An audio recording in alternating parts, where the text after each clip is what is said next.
নমস্কার, আমি সৌমেন। আপনাদেরকে একটি ছবি দেখাচ্ছি।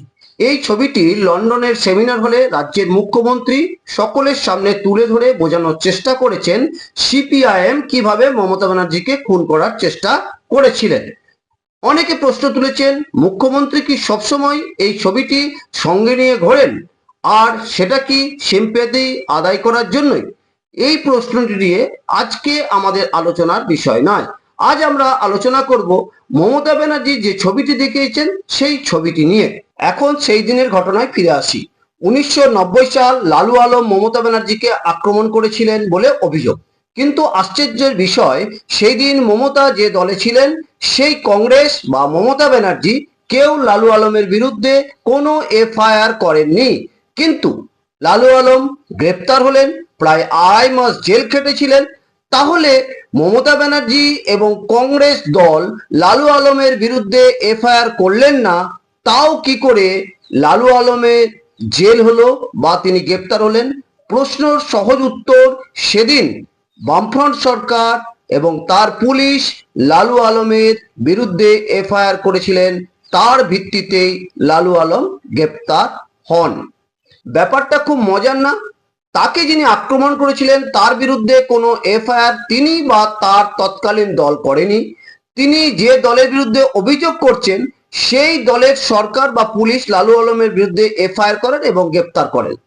শুনলে অবাক হবেন যে 29 বছর লালু আলমের বিরুদ্ধে যে কেস চলেছে, প্রত্যেকটি কেসের ডেটে লালু আলম উপস্থিত থেকেছেন।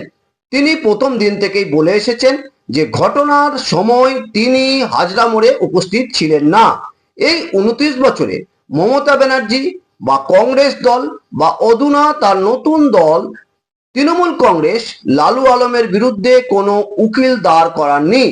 এমনকি তৃণমূলের পক্ষ থেকে কেউ কোর্টে উপস্থিত পর্যন্ত হননি। অবশেষে মহামান্য আদালত মমতা ব্যানার্জিকে কনফারেন্স কলের মাধ্যমে হাজরে দিতে বলেন। মমতা ব্যানার্জি তা তো করেনি, বরং তিনি বা তার দল লালু আলমের বিরুদ্ধে সমস্ত অভিযোগ তুলে নেন। তাহলে বিষয়টা কি দাঁড়ালো? যে লালু আলম মমতাকে প্রাণে মারার চেষ্টা করেছিল সেই লালু আলমই মমতার তৃণমূলে যোগ দিলেন।